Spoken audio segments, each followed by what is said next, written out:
dans la parole de Dieu. Amen. Amen. Il y a un temps pour tout et nous allons, comme le texte est long, nous allons demander à la conseillère de commencer et la sœur Gabi va continuer.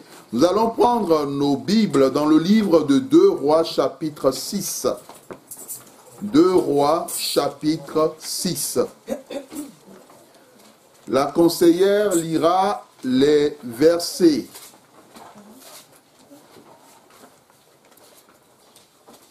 La conseillère lira les versets 24 à 25 et le chapitre 7, 1 à 5. Et la sœur Gabi lira le chapitre 7, les versets 6 à 17. Nous sommes en train d'aborder un thème très important, l'accomplissement du plan de Dieu pour ta vie.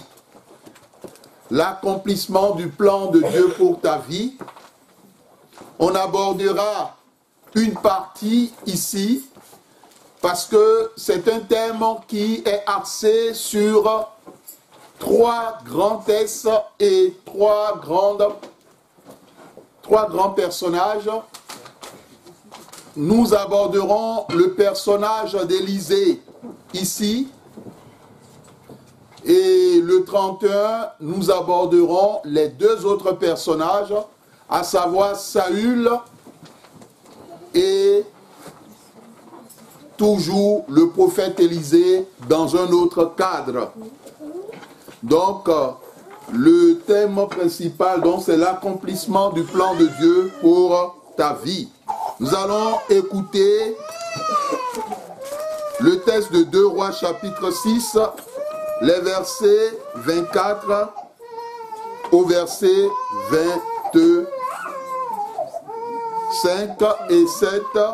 Ce que nous allons faire de plus simple, moi je vous laisserai la place pour la lecture et après je reviens continuer. Merci. Donc 2 Rois chapitre 6, versets 24 à 25 et chapitre 7, 1 à 5. Et après notre sœur lira le chapitre 7, versets 5 à 17. Merci. Je lis la parole de Dieu au nom de Jésus-Christ. Amen. Amen. Après cela, Ben-Hadad, roi de Syrie, ayant rassemblé toute son armée, monta et assiégea Samarie. Il y eut une grande famine dans Samarie, et ils la serrèrent tellement qu'une tête d'âne valait 80 cycles d'argent, et le quart d'un câble de fiente de pigeon, 5 cycles d'argent. 7, 1 à 5. Élisée dit, écoutez la parole de l'Éternel. Ainsi parle l'Éternel. Demain, à 7 heures, on aura une mesure de fleur de farine pour un cycle, et 2 mesures d'orge pour un cycle, à la porte de Samarie. L'officier sur la main duquel s'appuyait le roi répondit à l'homme de Dieu. Quand l'Éternel ferait des fenêtres au ciel, pareille chose arriverait-elle.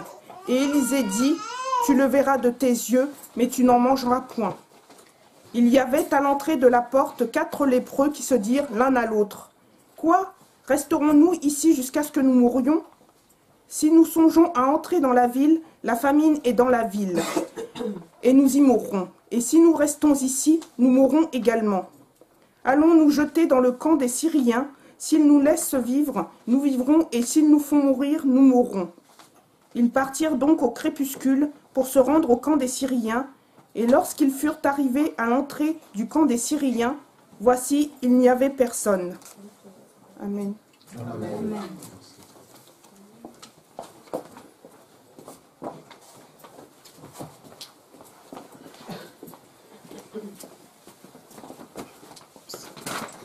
Le Seigneur avait fait entendre dans le camp des Syriens un bruit de chars et un bruit de chevaux, le bruit d'une grande armée, et ils s'étaient dit les uns les autres, « Voici le roi d'Israël a pris à sa sorte contre nous le roi des Hétiens et le roi des Égyptiens pour venir nous attaquer. » Et ils se levèrent et prirent la fuite au crépuscule, abandonnant leurs tentes, leurs chevaux, leurs ânes, leur corps tel qu'il était, et ils s'enfuirent pour sauver leur vie.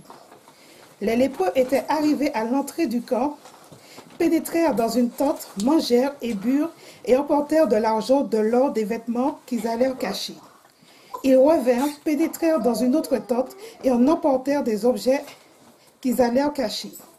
Puis ils se dirent les uns aux autres, « Nous n'agissons pas bien. Cette journée est une journée de bonnes nouvelles. Si nous gardons le silence, et si nous attendons jusqu'à la lumière du matin, le châtiment nous atteindra.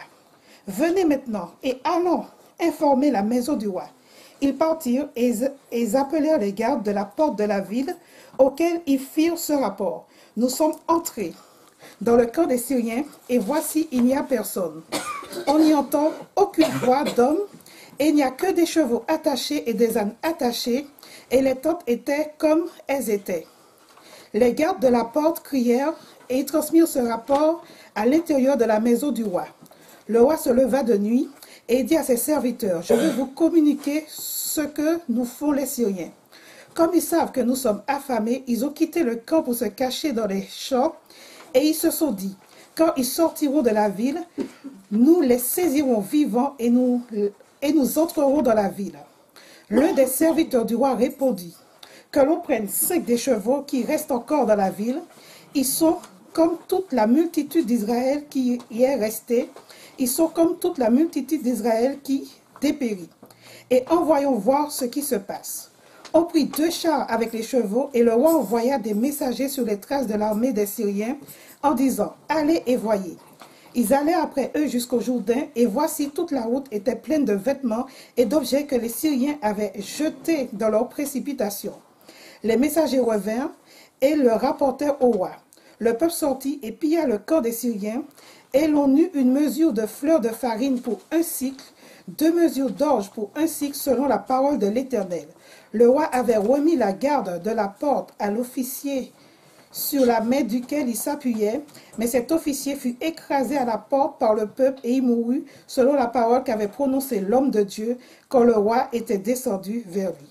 Amen. Amen.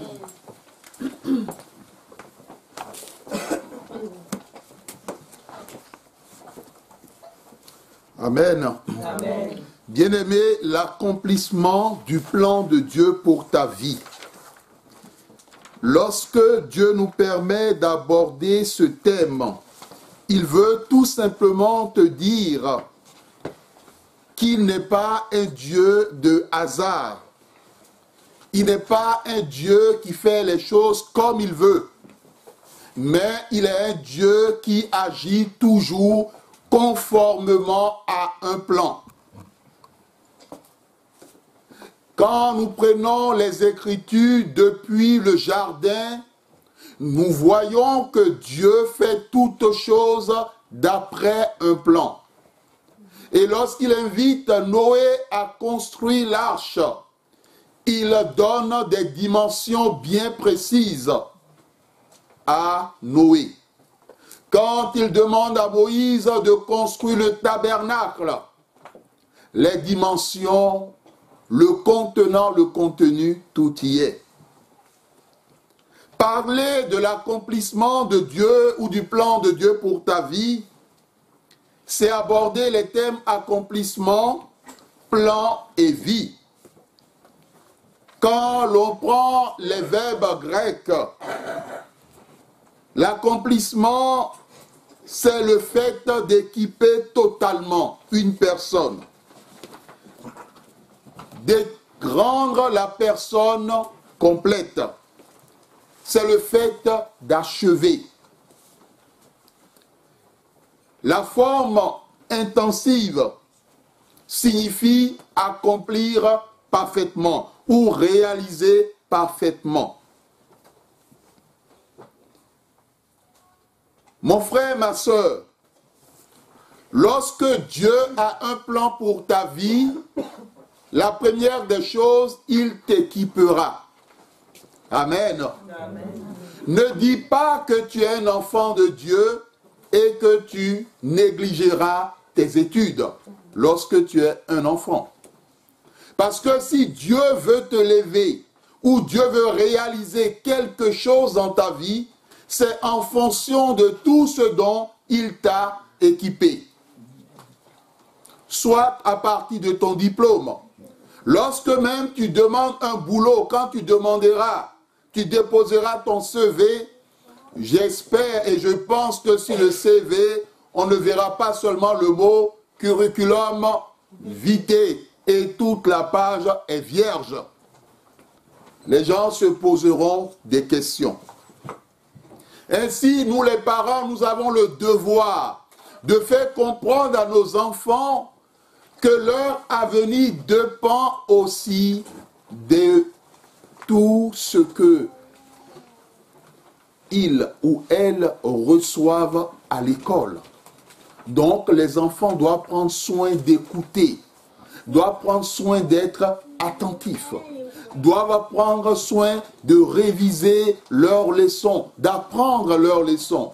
Les enfants doivent se battre par rapport à leur diplôme et vice-versa. Amen. Amen.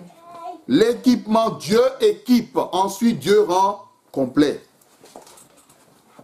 Ainsi, si quelque chose te manque, Dieu te l'accorde. Même si cela est au niveau de la santé, Dieu prendra soin de ta santé. Mais dans la pensée de Dieu, Dieu ne fait jamais quelque chose à moitié. Amen. Il achève. Lorsque l'Éternel a créé les cieux, la terre, quand nous prenons le texte de Genèse, la Bible nous dit clairement que Dieu a achevé l'œuvre de la création. Et après, il s'est reposé. Amen. Amen. Les hommes peuvent commencer quelque chose avec toi et après se détourner. Et après te dire, bon, vraiment, ça ne m'intéresse plus. Mais lorsque Dieu commence quelque chose avec toi, mon frère, ma soeur, quel que soit le vent, quelle que soit la tempête, la pluie, il ne t'abandonnera pas. Amen. Sauf si tu prends toi-même la décision de te détourner de lui. Bien-aimé dans le Seigneur, Dieu accomplit toutes choses parfaitement. S'agissant du plan de Dieu, c'est l'arrêt de Dieu. Au niveau de la Cour de cassation, dans le cadre de la justice, on entend le terme arrêt. C'est-à-dire c'est une décision prise, une décision définitive. Même si aujourd'hui, il y a les instances européennes. Dans la donnée du plan, il y a aussi la prophétie ou la révélation. Qu'est-ce que Dieu t'a déjà dit sur ta vie? Qu'est-ce que Dieu t'a déjà dit sur ton avenir? Qu'est-ce que l'Éternel t'a déjà dit sur ta vie professionnelle, ta vie matrimoniale, ta vie financière, ta vie sanitaire? Il est très important que tu aies la révélation de Dieu. Dans la Bible, Dieu a dit quelque chose à un jeune homme nommé Joseph. Il ne l'a pas parlé de façon audible, mais Dieu s'est servi des songes pour parler à ce dernier, pour lui dire exactement ce qu'il adviendrait de sa vie. Il y a certaines personnes, Dieu se sert des songes pour leur faire comprendre que leur vie est en danger et qu'ils ont intérêt à se réveiller dans la prière. Tu ne dois pas négliger les songes. Tu ne dois pas négliger la révélation de Dieu. Tu ne dois pas négliger la prophétie de Dieu. Habakkuk nous l'a rappelé. Si la prophétie de Dieu tarde, si sa promesse tarde, il faut que tu attendes. Parce qu'elle s'accomplira, elle s'accomplira certainement. arrête de te lamenter. Arrête de te plaindre. Si tu sais réellement qui est Dieu, tu as su, tu sais et tu sauras qu'il ne t'abandonnera jamais.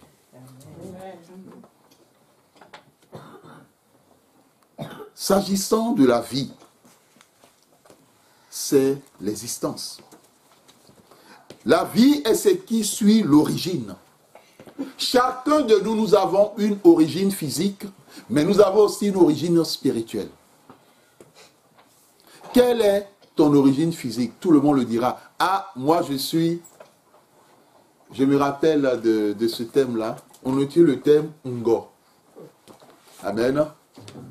Ça veut dire fille ou fils de. Je suis fils de, je suis fille de. Je suis de. Et vous entendrez l'expression, ah, nous, notre groupe ethnique, on nous connaît. On est chaud, on a le sang chaud.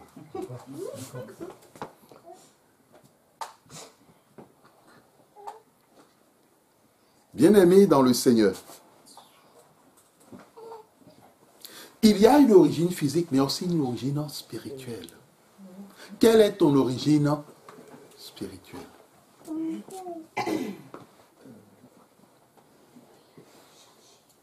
Parce que dans certaines familles, l'origine spirituelle a un lien avec la sirène des eaux.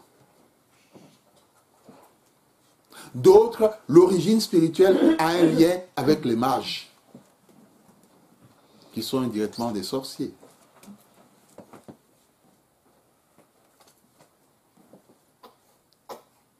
D'autres, l'origine spirituelle a un lien avec la poisse. Parce que dans leur famille, c'est la poisse. À travers le texte que nous avons lu, on situe le contexte à l'époque où il y avait une famine importante. Et face à cette famine, si vous continuez la suite de cette histoire, il y a eu deux femmes où l'un était obligé de livrer son propre enfant parce qu'il n'y avait plus de nourriture. Il n'y avait plus rien à manger. Vous savez, il y a certaines personnes, à un moment donné de leur vie, ils ont vécu ce qu'on appelle la galère. Ils n'avaient plus rien. Et donc, ils étaient obligés de faire la manche. Bien-aimés, lorsque nous parlons du plan de Dieu pour ta vie, quel que soit tout ce que tu peux vivre, ne parle jamais mal de l'Éternel ton Dieu. Et n'amène jamais personne à te conduire à dire « Laissez-moi avec votre histoire de Bible, de prière, de parole de Dieu. » Et non, non, non, non, je n'en ai rien à foutre. Ne laisse personne te conduire sur ce chemin. Parce que si tu parles ainsi et tu autorises certaines personnes à te parler ainsi, alors nous sommes dans le cadre de la femme de Job, qui dans la souffrance de ce dernier, elle qui ne comprenait rien du tout de tout ce qui se passe, demandait à son époux de maudire Dieu et de mourir. Lorsque tu passes par des moments difficiles, tout se joue dans le secret du Dieu très haut. Amen. Dans le secret du Seigneur des Seigneurs. Il n'est pas aveugle. Il n'est pas sourd. Son bras n'est pas court. Mais il a un projet pour ta vie. Bien-aimés dans le Seigneur, les situations difficiles. Je me rappelle d'un homme de Dieu qu'on avait reçu à Strasbourg. Il a été obligé de fuir la guerre. parce que cela tirait de partout. Il a fui avec sa femme et ses 2 enfants. Et quand il a trouvé refuge dans un autre pays, il n'avait rien. La seule chose qu'ils avaient, c'était ça. Amen. Et la prière. Je vous assure, c'était les 2 choses qu'ils avaient. Ainsi, même si tout le monde t'abandonne, Dieu, il a fait une promesse. Il a dit que lui ne t'abandonnera jamais. Que ce soit ton père, que ce soit ta mère, lui, il ne t'abandonnera jamais. Amen. Et c'est ce qui doit chaque fois te donner envie de vivre. Envie de te battre pour ta vie et pour ta destinée. Quand je l'avais rencontré, j'ai compris que c'était un homme qui aimait Dieu. Bien aimé, on n'aime pas Dieu avec la bouche, mais on aime Dieu avec le cœur. Et j'ai compris que il n'est pas de ceux-là qui connaissent le nom de Dieu quand tout va bien. Parce que ça existe. Hein. Quand ça ne va plus, ils ignorent même si quelqu'un existe qu'on appelle Dieu. Bien-aimé, c'est quelqu'un qui a donné d'abord son cœur à Dieu. Pour aimer Dieu, il faut lui donner d'abord ton cœur. Est-ce que tu as déjà donné ton cœur à Dieu? Est-ce que tu as dit à Dieu, Seigneur, prends tout mon cœur? Je me rappelle de ce chant où nous disons, oui, prends tout, Seigneur. Est-ce que c'est vrai? Oui, prends tout, Seigneur. Entre tes mains, j'abandonne tout avec. C'est vrai qu'on a tout abandonné? Bien-aimé dans le Seigneur, la situation à un moment donné était devenue difficile, mais la femme, elle se battait. Elle, avec le peu, elle achetait, elle faisait un peu de commerce. Un tout. Elle vendait les beignets. Parce que vous avez 2 enfants, il faut les nourrir. Bien-aimés dans le Seigneur, plusieurs parmi nous sont heureux parce que Dieu fait grâce. Ce n'est pas parce que nous méritons plus que d'autres, non. Mais c'est la grâce de Dieu. En fin de compte, un moment est arrivé où tous ceux qui les aidaient, certains ont voyagé et finalement, ils se sont retrouvés dans une situation plus difficile, plus complexe. Ils n'avaient ni à manger ni à boire. Et ils étaient obligés d'aller faire la manche. Demander. Se placer devant certaines églises pour dire un peu de sous. Mais aujourd'hui, pour eux, ils ont dit, Dieu leur fait passer par une épreuve. Mais que cette épreuve ne durera pas à toujours. La Bible dit dans le livre d'Ésaïe que les ténèbres ne régneront pas à toujours sur la terre. Les ténèbres ne régneront pas à toujours dans ta vie. Amen. Amen. À un moment donné, les ténèbres, les difficultés veulent te faire croire que on ne peut plus rien pour toi.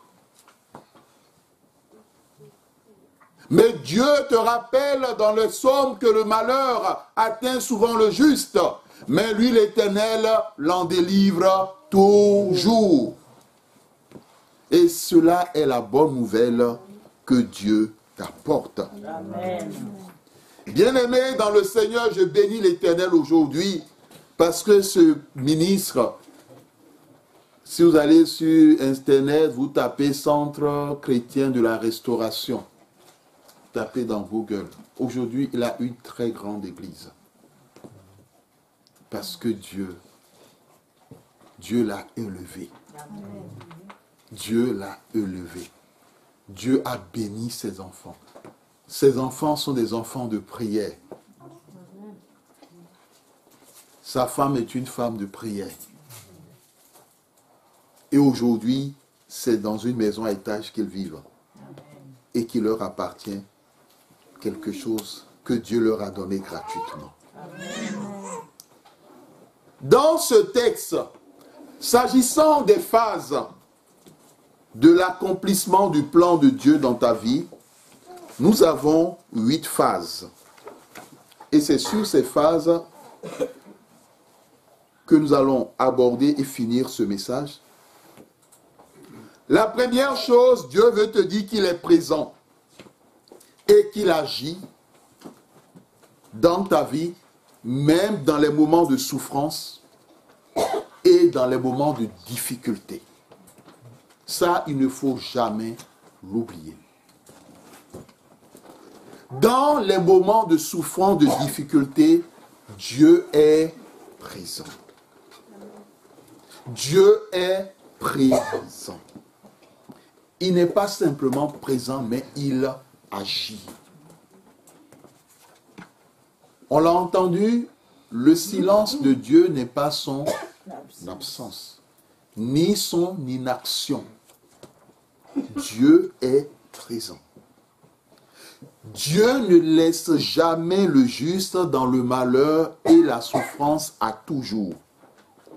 Il intervient directement ou au travers de ses véritables prophètes ou serviteurs en donnant une parole de vie, une parole de délivrance, une parole de restauration à son peuple. Dans le texte que nous avons lu, face à la famine grandissante, Dieu a parlé par Élisée. Qu'est-ce que Élisée a dit? Écoutez la parole de l'Éternel au verset 1 du chapitre 7. Ainsi parle l'Éternel, demain à cette heure, on aura un CA, fleur de farine pour un cycle, et 2 CA d'orge pour un cycle à la porte de Samarie. Amen. Amen. La deuxième chose, lorsqu'on parle de l'accomplissement du plan de Dieu dans ta vie, tu rencontreras des oppositions, surtout humaines. Il est vrai, Dieu est présent, mais tu ne dois pas négliger les oppositions. L'opposition peut venir d'un membre de ta famille. L'opposition peut venir d'un chrétien. Parce que certains ont été embrouillés par d'autres chrétiens. L'opposition peut venir d'un ami. La personne sur laquelle tu t'imaginerais jamais que cette personne pouvait être Judas. L'opposition peut venir de l'entourage. Bien-aimé, lorsque le prophète Élisée a sorti cette parole de l'Éternel, le verset 2 nous dit que le cueillier du roi, qu'est-ce qu'il a dit?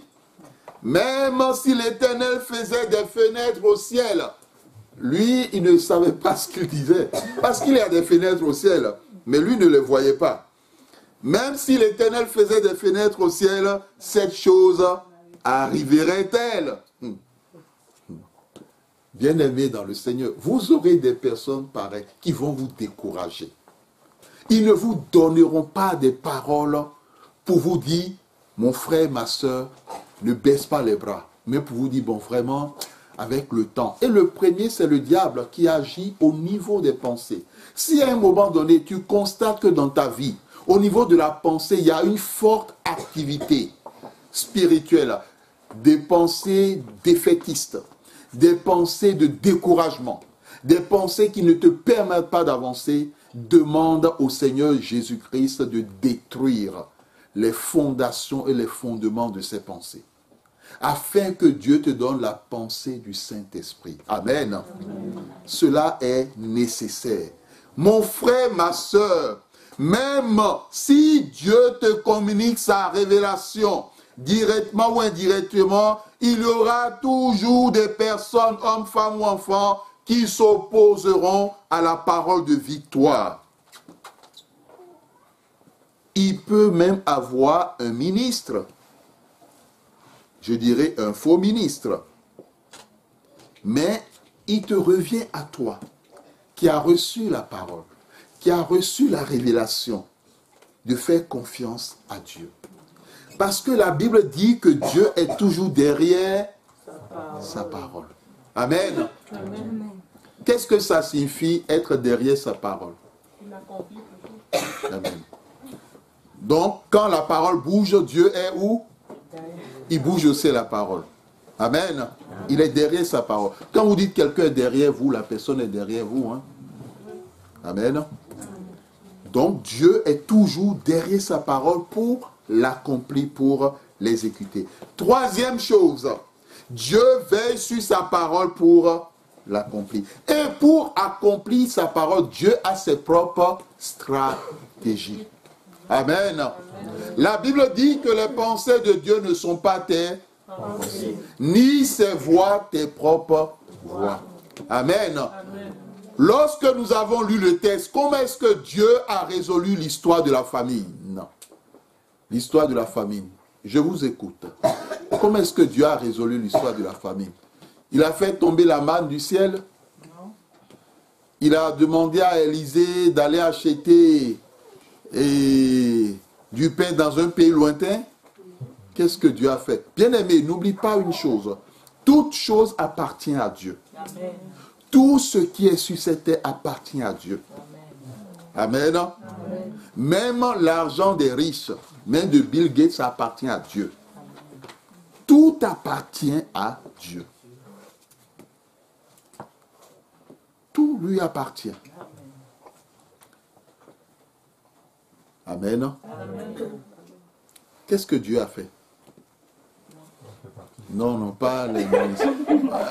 Le peuple, pas le peuple. Qu'est-ce que Dieu a fait pour régler le problème? Je vous écoute. Chacun donne son idée. On a tous écouté le texte, hein? Ou bien pendant l'écoute, il y avait quelqu'un, c'était qui a mis le bouchon dans l'oreille. Je ne crois pas. Hein? Oui, notre frère derrière. Dieu a fait partie les Syriens et il a utilisé les Hébreux pour aller le constater. Mais comment il a fait partie les Syriens? Qu'est-ce qu'il a fait? Il a fait croire qu'ils étaient attaqués. Dieu a fait du bruit. La stratégie de Dieu, Dieu a fait du bruit. Le chapitre 7, le verset 6. Quelqu'un pour nous lire le verset 6. Je lis au nom de Jésus. Amen. Le Seigneur avait fait entendre dans le camp des Syriens un bruit de chars et un bruit de chevaux, le bruit d'une grande armée, et ils s'étaient dit l'un à l'autre, voici le roi d'Israël a pris à sa solde contre nous les rois des Étiens et les rois des Égyptiens pour venir nous attaquer. Merci. Amen. Amen. Voici comment est-ce que Dieu a résolu le problème. Au fond, quel que soit ton problème, la solution est auprès de Dieu. Amen. Et ne pense pas que la solution est trop difficile ou la solution est trop compliquée. Le plus important, c'est à toi de demander à Dieu d'envoyer sa parole dans le problème que tu vis. Amen. Amen. La parole de Dieu a été envoyée. La parole de Dieu est sortie de la bouche de Dieu. Et c'est cette parole qui a entraîné tout ce que nous venons d'entendre. Lorsque Dieu sort une parole, il veille sur cette parole pour son accomplissement. Et il utilise les stratégies qu'il veut. Pas tes stratégies à toi. Ta pensée, elle est limitée. Mais la pensée de Dieu, elle est éternelle, elle est infinie. Et face à la situation que tu vis, Dieu sait par où passer pour qu'il y ait une solution. Là où tu te dis, je ne peux plus rien faire, les portes me sont fermées, les voies me sont fermées, il y a toujours la porte de Dieu qui est ouverte. Amen. Amen. Il y a toujours la voie de Dieu qui est ouverte. Amen. Mais c'est Dieu qui rend cela possible. Donc, si tu avais un problème, tu as utilisé tes propres solutions et tu n'as pas encore trouvé une satisfaction, demande à Dieu sa solution. Amen. Demande à l'Éternel d'intervenir en apportant sa solution. Amen. Parce que Dieu ne pouvait pas compter sur les hommes. Ne compte pas sur les hommes, mais compte sur l'Éternel. Amen. Même le ministre qui te parle devant, ne compte pas sur lui. Compte d'abord sur Dieu. Amen. Dans le texte, est-ce que le peuple pouvait compter sur son roi? Pourquoi? C'était quel type de roi? On l'a lu, il est comment ce roi? Quel type de roi est-il? Vous n'avez pas suivi. C'était un peureux. C'était un peureux. Malgré que les lépreux ont dit que tout est bon, il a dit non, non, non, non, non. On ne bouge pas, on reste ici. Il y a de ces gens qui vous empêcheront toujours d'avancer. Si quelqu'un, à un moment donné de ta vie, a été à l'origine d'une souffrance dans ta vie, il est temps que tu ne laisses plus cette personne gâcher ta vie. Il est temps que tu avances avec Dieu. Bien-aimés dans le Seigneur. Il y a des personnes, à cause de ce qu'ils ont vécu comme souffrance dans le passé, ils n'ont plus la force ni le courage de se battre, ni le courage d'avancer, même ni le courage de construire leur avenir et leur vie. Or, Dieu ne t'a pas créé pour rien. Il t'a créé parce qu'il a un plan de bonheur et non de malheur pour toi, afin de te donner un avenir et de l'espérance. Bien-aimé dans le Seigneur. La quatrième chose, c'est l'amour. L'amour, nous l'avons vu chez les lépreux. Amen. D'autres personnes ont dit, en tout cas, c'est mon gain, c'est nous qui l'avons trouvé, on garde. Amen. La personne a beaucoup d'argent, non, non, non, non, ça c'est mon argent. Mais non. Ils se sont dit, mais c'est Dieu qui a fait que... Vous voyez, et c'est ça qui est fort dans l'histoire. Des lépreux, des malades, des impurs, ont la crainte de Dieu. Il y a des personnes, plus ils passent par des moments difficiles, plus ils deviennent méchants, violents, orgueilleux, égoïstes. Mais eux, ils pouvaient dire, mais Dieu nous a rendus lépreux. Si on est lépreux, c'est à cause de Dieu. Mais non. Vous savez, il y a certaines personnes qui n'ont encore rien compris de ce qui est Dieu dans ce monde. Malgré leur infirmité, leur maladie, ils ont encore l'amour de Dieu dans leur cœur. Quel que soit ton problème, ne permets à personne de te voler l'amour de Dieu. Amen. Il faut que cet amour y demeure. Les oppositions, on l'a vu au niveau du roi, ça c'est la 5e. La 6e, connaître la situation relative à la bénédiction ou à la fin de ta souffrance. Qu'on prenne 5 chevaux. La 7e chose, la situation évolue toujours. Lorsque la parole de Dieu sort. Donc si tu passes par un moment de souffrance au niveau du 6, ou si tu veux connaître la situation relative à ta bénédiction, ça peut être le mariage, ça peut être quelque chose, ou bien comment faire pour que cette situation prenne fin. La seule chose à faire, c'est de demander à Dieu de te parler, de te révéler ce qui se passe dans la situation, ce qui se passe dans le domaine de ta vie. Amen. Bien-aimé dans le Seigneur, avant que Israël ne puisse prendre possession de Canaan, Canaan n'était pas une terre vide. Il y avait les Cananéens, il y avait plein de nations. Donc sache que lorsque Dieu te donne une bénédiction, Dieu te parle du plan de ta vie. Sache que certaines personnes se sont déjà installées. Ils sont déjà installés. Ce que tu veux prendre, il y a des personnes qui sont déjà installées. Et tu dois demander à Dieu de les dégager, afin que tu puisses entrer pleinement en possession. Sinon, ces personnes feront tout pour que tu n'y arrives pas. Par exemple, tu pries et tu demandes à Dieu de t'élever dans le domaine professionnel, à tel service. Or, le service que tu demandes, où tu demandes à Dieu l'élévation, il y a déjà quelqu'un, lui, il aime aller voir les marabouts. Il y a une autre, elle aime aller voir les voyants. Ils seront au courant que tu viendras. Et vous pensez qu'ils vont vous laisser venir? Ils vont tout faire. Ils vont tout faire. Et même si Dieu t'ouvre la porte et tu te retrouves à l'endroit, ils vont te mener la vie dure. Mais or, si entre-temps tu as pris le temps de demander à Dieu de nettoyer, d'enlever de là tout, quand on dit nettoyer, on n'a pas dit de tuer. Il ne faut pas mélanger les choses. De nettoyer, c'est-à-dire la saleté spirituelle, de nettoyer l'endroit. Et toutes les personnes qui empêchent que tu puisses entrer dans cette bénédiction, que Dieu dégage les personnes, Dieu va le faire. Dieu va le faire. Enfin, bien-aimé dans le Seigneur, il faut sortir pour moissonner tes bénédictions. Lorsque Dieu a tout dégagé, tu moissonnes ce que l'Éternel t'a promis ou ce que l'Éternel t'a donné. Que l'Éternel bénisse sa parole dans nos cœurs. Amen. Amen. Acclamons-la.